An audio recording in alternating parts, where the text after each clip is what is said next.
Who is the bigger clown, Joan? Pearson or give Jones? Me a choice. Pearson or Jones? Pearson Which or Justin Jones? is the bigger clown? Justin Pearson or Justin Jones? I think Justin Jones really, he just gets my ire. Like when he talks, I want to poke him in the eyes. Does that make sense? Yeah, he's a provocateur. Yeah. Is what he is. He's a provocateur. So we were talking, Sam and I were talking off the air.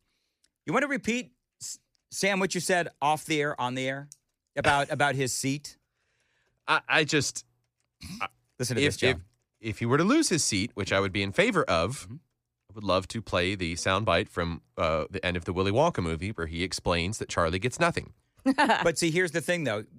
I think you said that he's going to lose his seat. I think that's what you said. You predicted that Justin Jones was going to lose his seat.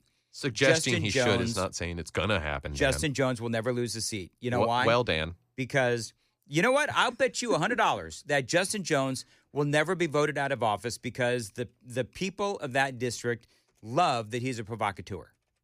And gets nothing accomplished. That's exactly right. I mean, there's a reason why Justin Pearson, Justin Jones, some of these other provocateurs out there within the state legislature, who's the other one? What's the other one? Gloria Johnson? No, not Gloria Johnson. The one, Afton Bain. All these people. You know what I mean? One who doesn't know what a grifter is. Anyway, so maybe that'll be our next poll. Who is the biggest clown within the state legislature? But anyway, I'm moving on. James Carville has now apologized. So I've got this audio, and I hate to be the one that said I predicted this, but I predicted this. So he was on a podcast somewhere, James Carville, and he took aim without evidence in the midst of all of this Epstein stuff at Melania Trump. Listen. So I'll turn it back over. I'll just make one point. To me, a key figure in this is Melania. Okay? And I think that's at the bottom of what they don't want to get out because it was all modeling agencies. Remember, Trump had a modeling agency. Then Epstein got into the modeling agency, and Jean-Luc Bernal, the guy in Paris in the modeling agency, that hung himself. 2 out of the 3 people ended up hanging themselves. There is, I really believe this, Jack. There is a deep, dark secret somewhere underneath all this. So this was several days ago. I don't know, a week or so, whatever. But Jean-Luc Brunel, when all of this happened, I pointed out to you, he was a French modeling agent. He and Epstein were friends. He was deeply involved in Epstein's quest to find girls. He would find them for Epstein, and he would also engage in the activity. There is zero evidence that this dude had anything to do with Melania. She was discovered at a fashion show when she was 16 years old in Slovenia. And so now, apparently, the lawyers have gotten a hold of James Carville, Joan, who has now had to apologize. Yeah, so this is from his most recent podcast. And before the podcast even begins, he had to issue this apology. In last week's podcast episode, we spoke with Judd Legum. After the episode, we received a letter from Melania Trump's lawyer. He took issue with our title of one of those YouTube videos from that episode and a couple of comments I made about the First Lady. We took a look at what they complained about, and we took down the video and edited out those comments from the episode. I also take back these statements and apologize. And then the show begins. So, yeah. I don't think he means it. He was reading, obviously. Yeah. It's Joy Behar like when she has to apologize for the things she says that are dumb. That is the they're making me do this tone of voice. Yeah. Right. That apology comes after, who else was it that had to apologize to Melania? Was it Daily Beast or... Yes, Joan, the Daily Beast. One of them. Yep, they all have to apologize because they say stupid things, and then they get phone calls from Melania's lawyers. And you know what? Here's the thing, and this is what I like. The left is going crazy about how they're saying, oh, Donald Trump is trying to take over the media, censoring the media, bullying the media, suing the media. I know. Can I ask this question? Why does Donald Trump or Melania Trump have to take what the media's abuse, and certainly Melania Trump, and I understand she's the first lady. I understand all of that. But when you tell out and out lies about the first lady, like they say about Donald Trump, but when they tell out and out lies, then they should be spanked. I love that Melania Trump's lawyers got on to James Carville because, you know what? The guy's full of hot air. And in my opinion, he's irrelevant, but whatever. Apparently not so irrelevant that Melania Trump won't stick the lawyers on him. And so I like that he had to apologize. And I do like that Donald Trump is going after the media because guess what? They don't have to take the abuse. The Trumps don't have to take the abuse that the media serves up. So the Daily Beast had an article. Journalist Michael Wolff said that Melania Trump was introduced to her husband by her husband, Donald Trump, via a modeling agent connected to Jeffrey Epstein after a challenge from the first ladies. And so they had to pull it from. Yeah, that's the guy that Carville was talking about. Yes. I think also Trump learned his lesson. We all saw the media circus that happened during his presidency and how many people were manipulated and brainwashed into believing fine people on both sides and to that aspect. And at this point, it's, okay, you're not going to run your mouth, and we're going to hold you accountable to both the ethical and legal standard of media coverage. And you know what? It's one thing. It's one thing to, like what I just did, where I said, who's the bigger, I don't know, clown. Who's the bigger clown, Pearson or Jones, Justin Pearson or Justin Jones? But I am commenting on their behavior, and that's my opinion, to comment on their behavior. I'm not making up allegations. Yeah. Do you know what I mean? Mm-hmm. Like what they did with, because I don't have the super text line pulled up right now, but I know that somebody out there is saying, well, you do the same thing. You just did it to the Justin Jones and Justin Pearson. No, I am commenting on their known behavior. I'm not making accusations that are false. And there's a big difference between those two. And so when, these guys are saying that Melania was involved in all of this Epstein nonsense, I mean, they deserve to be sued. Yeah, you're not implicating anything about Jones or Pearson because you're going off of what is publicly seen and able to be viewed. And by the way, they love every time we talk about them. No, I'm sure. That's true because, as I said, among other things, they're provocateurs. And so they like to provoke. They like to troll. They like to do these things. And trust me when I say, I hear from you folks when you say, well, then don't talk about them. Don't talk about them. I totally understand that. But when there's news stories where they're trying to force law enforcement to wear masks and Jones is calling them the Gestapo, I have to comment on that. Or staging, they won't let me into this event that I knew I needed credentials for or that I knew was invite only. The airport theatrics of Justin Jones. So, whatever. It's just the people of Nashville, they will continue to vote him in, because his district, obviously they love this stuff because they keep, they're showing him love. And I'll tell you what, if he was hearing from his district where they told him to stop, I do believe that perhaps he would second guess himself. But that they're all in. I mean, and I wouldn't surprise me if he tried to run for higher political office, but I don't think that he would win higher political office because I think that most people who, like if he tried to run for the 6th or the 7th or whatever, I don't think he would have a snowball's chance. I just don't. There'd be too much public debate coverage where he would get absolutely destroyed. Yeah, because he doesn't, I don't believe that he really even knows the issues.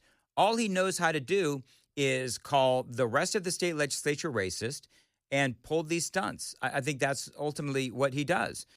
A couple of things real quick, and I'm not going to get everything that I wanted to get into today. One of the things that is going on, of course, I did cover this earlier, is the fleeing Democrats. I love and I did a whole segment on it, so it's on the podcast.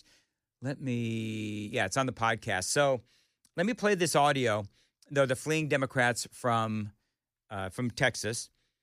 They asked none other than Stephen Miller about all of this and his opinion of the fleeing Democrats. I want you to listen to what he had to say. Illinois, Chicago, New York, Massachusetts.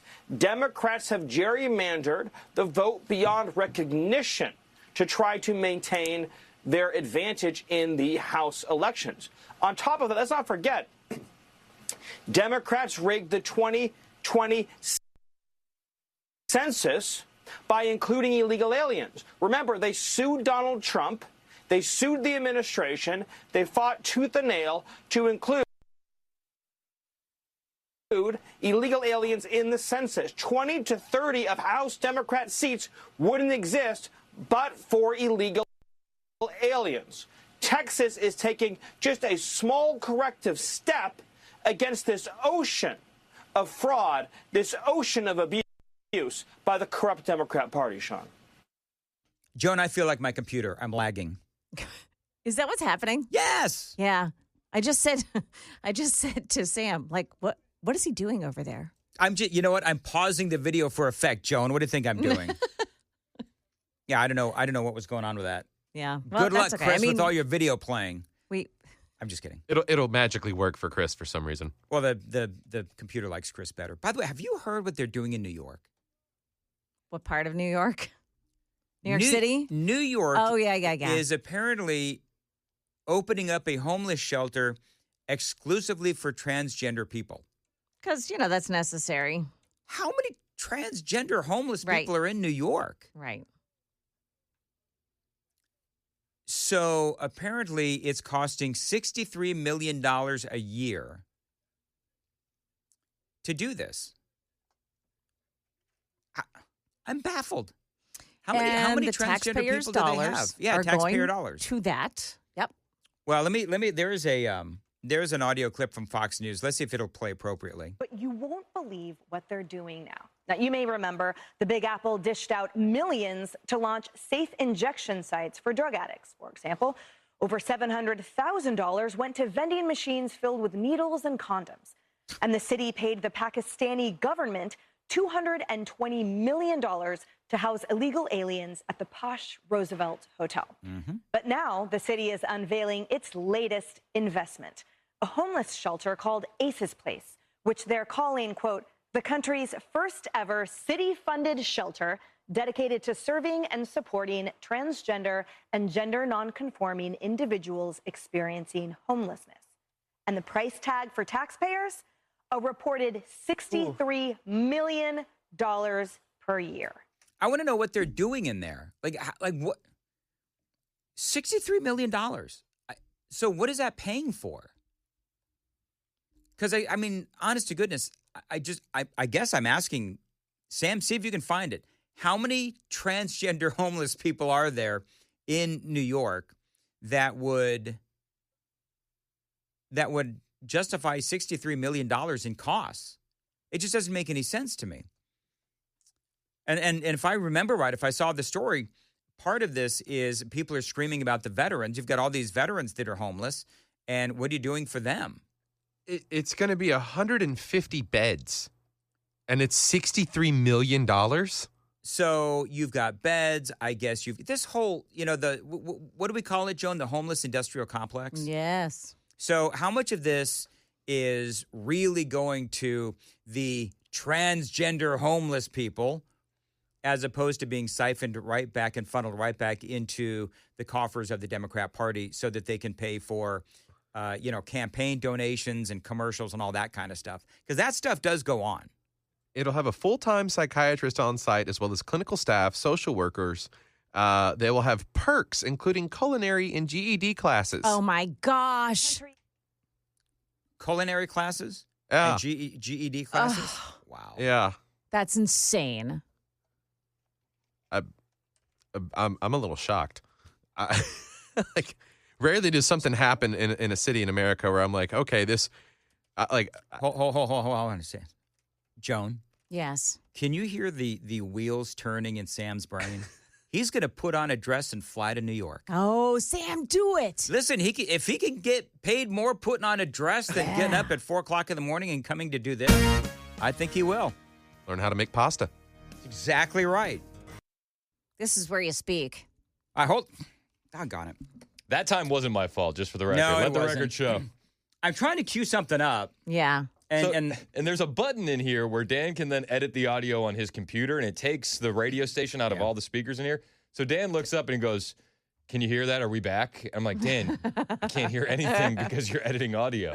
So apparently my name came up yesterday during Murphy's show. Oh, yeah. And our friend Larry, of course, you know Larry. We love Larry. Larry from Clarksville. And I guess he tossed me under the bus or something. I don't exactly know what happened. And so that's what I was trying to cue it up to find. I heard this live. You heard this live? You never miss a Murphy show. Well, I do because I'm sleeping. Yeah, that's true. But let's no offense to Murphy. I watch Dan. I'll be texting with Dan in the afternoon. I'll go, okay, Z-Quil's kicking in. It's like, dude, it's 2:45. I know. And then all of a sudden, the little moon pops up on the text messages, and it's like, I'm done. Do not disturb. I have a little moon on my doorknob in the bedroom. Oh, So do you? nobody. Yeah, once that moon is out, you don't bother me.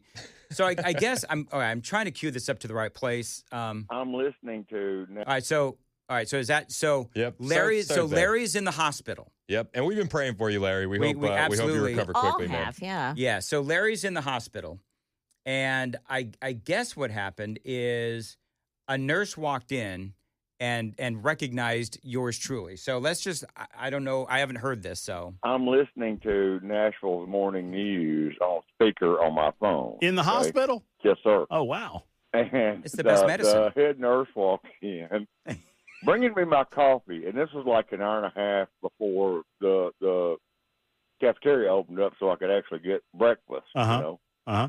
So she brings coffee in, which you know is a gateway to crack cocaine. 100%. Yeah. True. We've established. Yeah. And she says, "Is that Dan Mandis?" And I honestly didn't know whether to tell the truth or lie. We've all felt that. Why would you lie? We've all felt that. Well, because she's in charge of my drugs. I sound better on drugs. Well, what'd you say? I said, "Yes, ma'am, it is." And she says, "I love that show, but because of my schedule, I only get to listen maybe once a week. Do you mind if I sit here and listen?" Oh Lord. Anecdotally speaking, I'm your like, number "You one brought with me nurses. coffee. You can sit here all damn day long if you want to." So she says, "I love how Joan keeps his." I won't say that word on air, but I love how Joan keeps his rear end in check. I think we all do. I think we all do. Whatever. It's true. That's awesome. Fact check true. Well, so I send Dan a message, right, from the hospital room. Uh-huh. It happened. And I told him that, this nurse just came in, and I told him, I said, she just wanted to know if she could sit in. And he says, "Well, I hope she liked the segment." I said, "Dan, she sat through 2 segments." That's a But tough she thing also to do. said that she loves how Joan keeps your, rear end in check. Uh-huh. Uh-huh. His response was, "I love John. Me and John have a great relationship." That's And I madness. said, "Once again, you have called her by the wrong name." Yep. Oh, man. Hey, Larry, I got to go. We're way late for the news, but let me tell you something, brother. I know, brother, but I love y'all. Love you too, buddy. And I know you're going through some health issues, and we're thinking about you. You're one of my faves, and we're praying for you, buddy. Yes, sir. And you nailed Mandis. I mean, I've watched the man write names down of people that he's known for 10 years in the studio. I've watched it happen, and I love him to death. That has actually happened.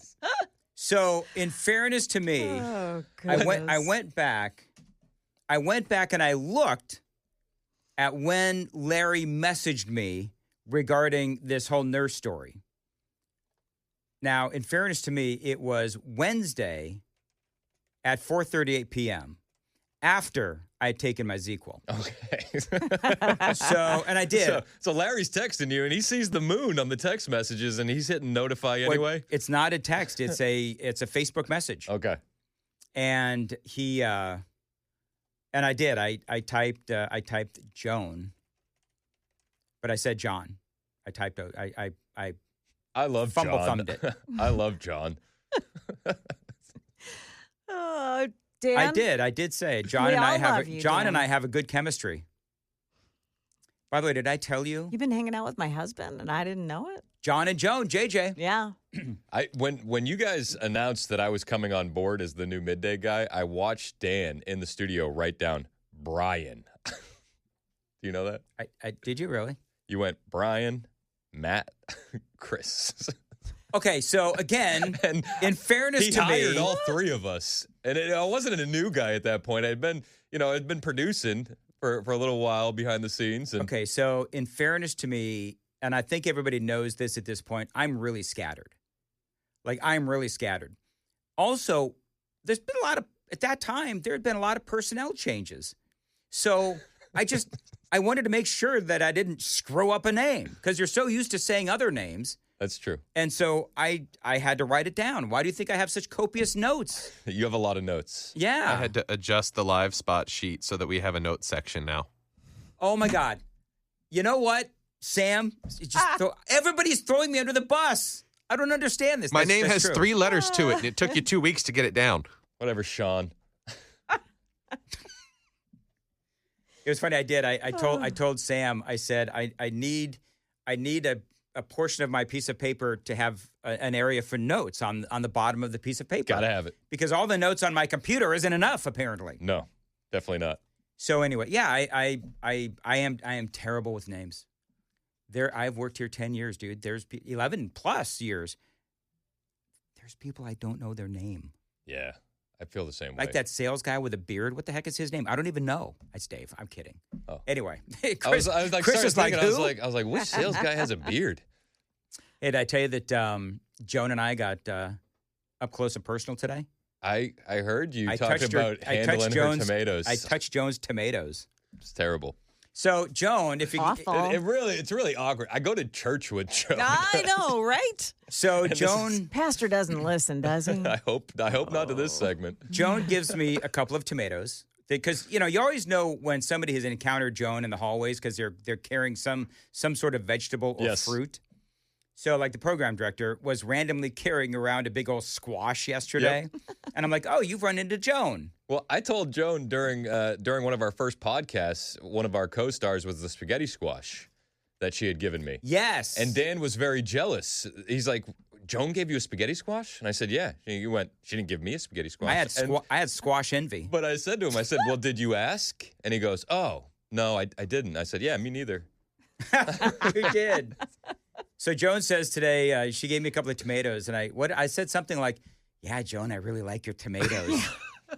I'm like, all right, Dan, we started off on the wrong foot already Awkward. this morning. And Like, the second started early. The second that I said that, I'm like, "Oh God, I said the wrong thing." Because you never talk about touching a woman's tomatoes. You don't. At least she doesn't grow melons. See, and he said that earlier, and it was also funny then. So anyway, there you go. What are you going to do with those tomatoes? I'm going to give them to the lovely Amy. I also, by the way, like her tomatoes and melons. And Okay, good to know. Good to know. I can't believe I did that. Man. She's gonna kill You me. can't. Yes. Okay. I hope she's on a call. Yes. You went off the rails earlier talking about chicken and different cuts of that. All right. Did I? Yeah, I got don't a remember. whole Yeah. nice quiet bite of you going, I like big breasts.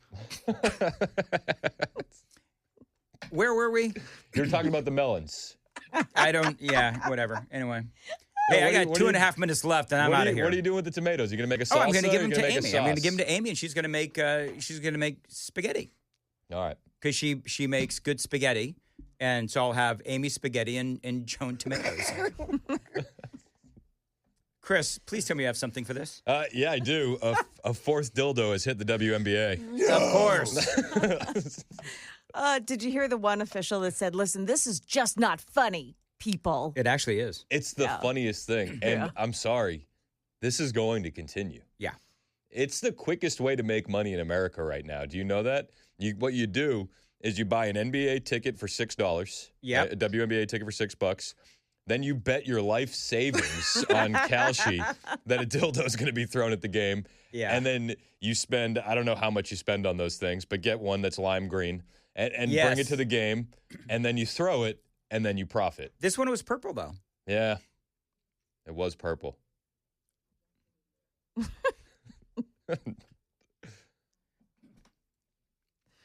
Oh, I actually have the audio. Oh, do you? Let it roll, Yeah. Joan. Let it roll. Okay, ready? This is the, by the way, this is the Cheryl Reeve. She's the Lynx head coach. Okay. Cheryl Reeve. For the first, It's not funny.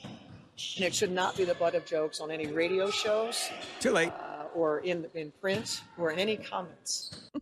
that makes it funnier. That does. You know what? That she mentions radio, I kind of like. Why'd that. she have to use Yeah. butt? Yeah, she had to use butt. It's not the butt of the joke. Also, for the record, that's the first time those comments have been heard anywhere.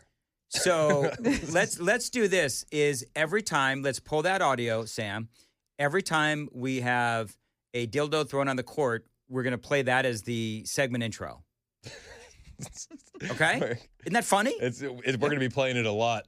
Good. When I think Yeah. it's funny. How many games we got left in the WNBA season? That's what we got to figure out. Nobody knows. You know why nobody knows? Because nobody watches it. There you go. And nobody cares. And Because right. what we should do is we should figure out how many games are left, and then we should all take a morning show poll on how many PPDs, personal pleasure devices, we'll have. PPDs? Yeah, we'll have on the court. I like it. There's a lot left. Really? Good. Okay. Yeah. No, this is Oh, perfect. boy, So here how we many are there? go. How many are there? I mean, I pulled up the Google schedule, and it goes all the way to September, and there's at least, I don't know, 3 to 4 games every weekend. Or we're talking throughout about the week. hundreds of games. Possibly. They play 42 games this season, and I think there's like 16 teams, 12 Okay. teams. Let's see if we can grok. There's roughly 10 to 15 games left per team, and there's How many WNBA games are left in the season? Grok. So the WNBA has 12 teams, and then ChatGPT is saying 10 to 15 games left per team. That's not helpful. We have to do math, and we're working radio. We can't do math. So between 100 and 144 games in total.